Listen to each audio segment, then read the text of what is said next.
Alright, welcome back everyone. Raccoon MMA here. It's time for the UFC 305 picks. You know the drill at this point. Once a month you get one of these videos. This is going to be a bit rushed because I'm going away. I didn't really have as much time to make this. So it's going to be a bit shorter. I'm not going to get as in depth. I haven't had time to do research, so my picks aren't going to be as accurate. Speaking of, let's get into my pick accuracy. I've picked 91 fights in this channel.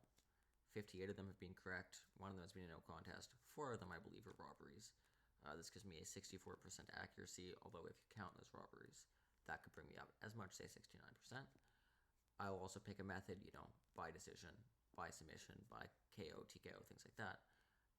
And if I pick a fight correctly and I pick the method, because I don't always, I have a 71% accuracy with that. So you have a pretty good chance of getting things right with me.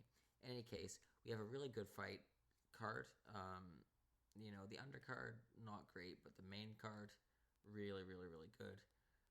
So we're just going to talk about the main card. I would do quick picks, but again, I haven't really had time to do research for this one. Let's get right into it. So we're going to start out with our first fight on the main card, Tai Tuivasa versus Jairzinho Rozenstruik. So Tai Tuivasa was once a bit of a force in the heavyweight division. People kind of compared him to Mark Hunt, right? Not super technical, but real, like, this guy kills you, right? Real heavy hands, really good leg kicks, right? Really, really hard-hitting guy. He even fought for an interim title against Cyril Gane. So he was one fight away from fighting against Francis Ngannou for the heavyweight title. Across from him is Jairzinho Rozenstruik, who is an accomplished heavyweight kickboxer before he ever became a mixed martial artist. And he is kind of an interesting fighter because he does have, not a great record. He's 14-5, but if you look at the people he's lost to, right? He went 10-0 from his debut, including a win over Francis Ngannou. Then he lost to, Alistair Overeem. He's then lost to Francis Ngannou, Cyril Gane, Curtis Blades, Alexander Volkov, and Jailton Almeida. He's also beat Junior Dos Santos. He's beat Andrei Arlovsky. Of course, he just TKO'd Shamil Gaziev, which is not great, but Gaziev was kind of beating people up, right? So it's kind of an interesting record there. And it's not great, but he's faced some really, really good competition and lost to them. But I wouldn't put, Tai Tuivasa, unfortunately, on the same level. Really nice guy, but I wouldn't put him on the same level as somebody like Alexander Volkov or someone like Francis Ngannou. Tuivasa, on the other side, is on a 4-fight skid. He lost to Cyril Gane, as I mentioned, for the interim title. He lost to Sergey Pavlovich. He lost to Alexander Volkov. And then he lost to Marcin Tybura. The first 2 losses there were knockouts, and the second 2 were submissions. Volkov hit him with a really nice Ezekiel choke, which I was very impressed by. And then Tybura just kind of took his back and choked him out. He doesn't really have any grappling defense. But I don't really expect Rozenstruik to bring the grappling into this. I think that Rozenstruik, what he wants to do is what he always does when he wins, which is be really mobile, be surprisingly mobile for a heavyweight kickboxer. Pick someone apart from range, use combinations, things like that. Where I think that this becomes a problem is with those really heavy leg kicks that Tuivasa has. I think he can really compromise Rozenstruik's mobility with those and start to tag him, to the body, to the head especially, and really hurt him. So I am going to pick Tai Tuivasa narrowly by knockout. I think if he wins this, it's by knockout. If it goes to a decision, it will be Biggie Boy winning. This is a close fight. I almost picked Biggie Boy just because Tai Tuivasa's recent form, but I think that if he can't beat Rozenstruik, he's not UFC level anymore, unfortunately, because he's lost to just about every type of fighter. And that's not shade on Rozenstruik, right? I just talked about how he's much better than his record suggests. I just think that the power of Tuivasa is going to be a great equalizer in what will be a purely stand-up fight. Unless, he becomes Jairzinho Rozenstruik Magomedov. But we'll see. I think that this is a good fight. Up the card, this is kind of a late addition. Mateusz Gamrot versus Dan Hooker. Dan Hooker has a lot more tattoos now than he did when this photo was taken, I'll tell you that. Mateusz Gamrot is a very good fighter with a very terrible agent because he's been in position to challenge for a title for a very long time. He arguably should be next, like, after Sarukian or even before Sarukian because he does have a win over him. But who knows, right? Gamrot has been fighting people he really shouldn't be fighting, right? Rafael dos Anjos, he just fought. He should have been fighting in a title eliminator. Rafael Fiziev, he just fought. That was a fine fight. Jalen Turner. Gamrot is a very good pressure wrestler. He's very, very good in scrambles. He's very good in transitions. I've often talked about him, not on this channel, I don't think, but to my friends, as the only person I actually think has a chance to really have any success in wrestling against Islam Makhachev at lightweight because of his incredible sort of scramble ability. But in any case, he will wrestle you nonstop. He's very good with his takedowns. He's very good when you flail around. He will drown you in the wrestling. He's very, very good at that.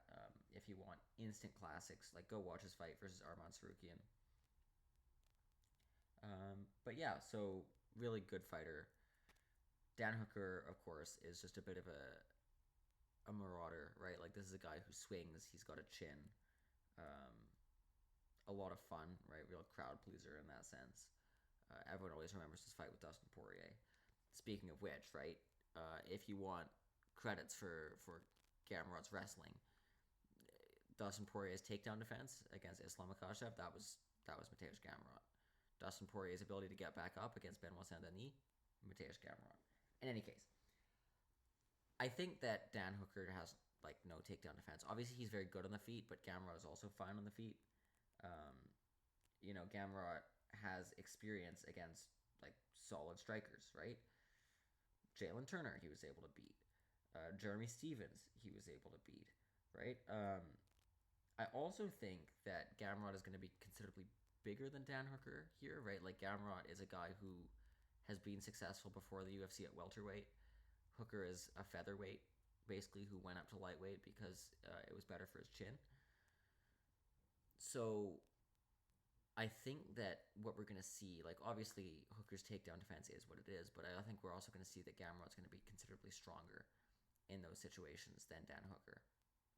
Dan Hooker tends to win wars of attrition. If we look at his recent fights against Jalen Turner, was his last fight, that was a war of attrition that he won, right, to be fair. If you look at, Dustin Poirier, probably his best fight, that was a war of attrition that he lost, right? So we'll see, right? I think that in the end, though, Gamrot is going to be stronger than him. He's going to be able to close the distance because his striking is good enough. And once he grabs Dan Hooker, it is over. Mateusz Gamrot won't be able to finish him, but he will beat him by decision. I'm very confident in this. Up the card, Kai Kara France. Oh, Steve Erceg makes his first title defense in the co-main.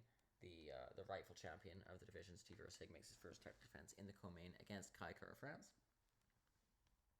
Two very good fighters from the Oceania region. Kai Kara, of course, from New Zealand, and Steve Erceg from Australia.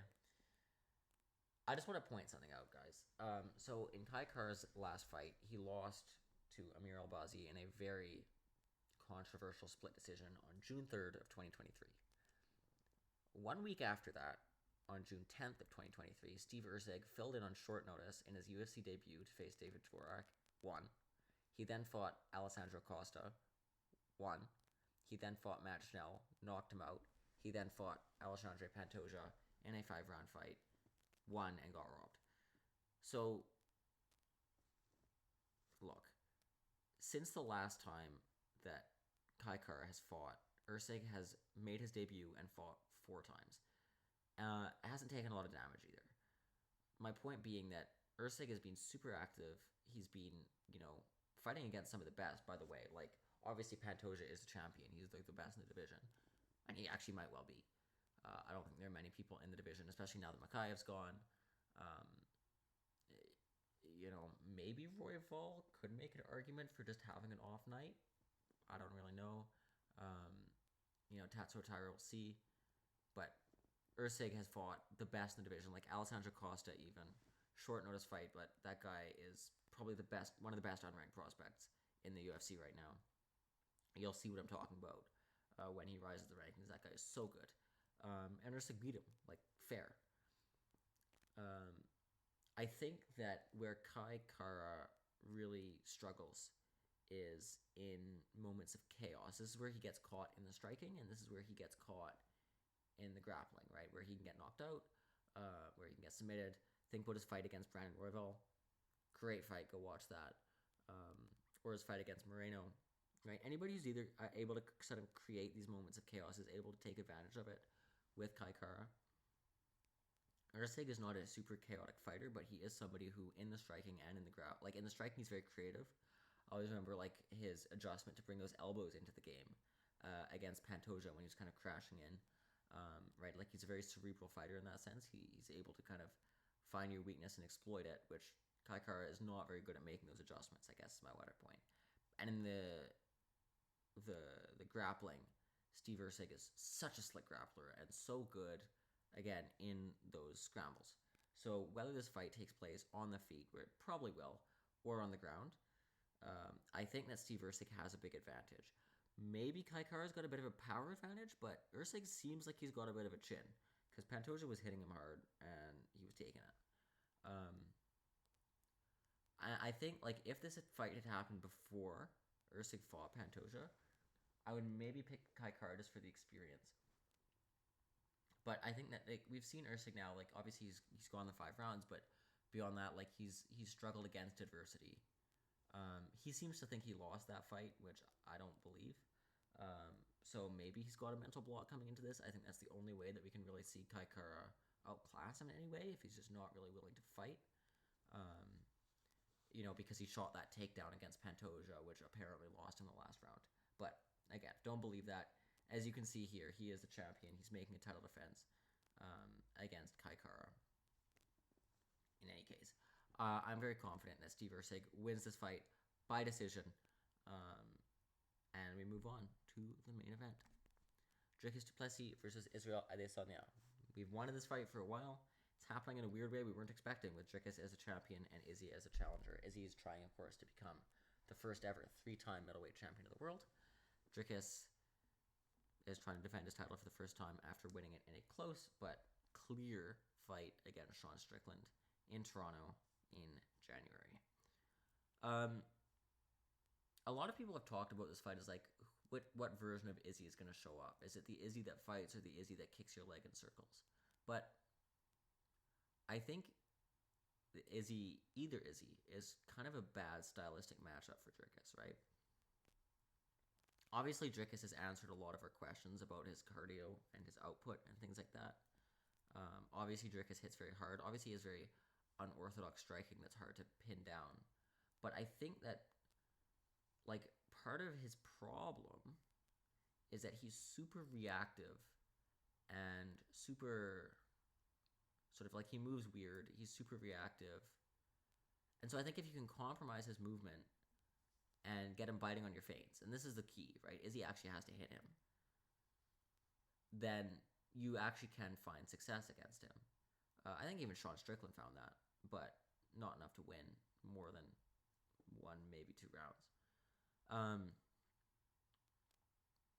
But on the other hand, right, like, for someone like Izzy, someone who has that weird, like, no one has yet been able to pin down Dricus' movement. I just think if there's anyone in the world who's able to, it's going to be Izzy. Right, like, even Rob Whittaker, who we've seen not demolished, doesn't even really finish people, but pick apart some of the best strikers in the world, hasn't really been able to pin down Dricus. But I think that if we see that kind of the movement, backwards, forwards, the lateral movement from Izzy to really confuse Dricus, he can pick him apart. I think that where Dricus' great equalizer in this fight is, yes, his ability to surprise Izzy. I think he has very good coaches who make good reads for him. I think Dricus is a very good game plan guy. And it's also his power. Obviously, he hits very hard. Izzy hasn't really fought a lot of guys who hit very hard. Kelvin Gastelum hit very hard, and he almost beat Izzy, right? He almost finished him once. Alex Pereira hit very hard. They're 1-1 in MMA. Dricus hits very hard, right? So I think then that we just kind of have to see, like, whether the power of Dricus is enough,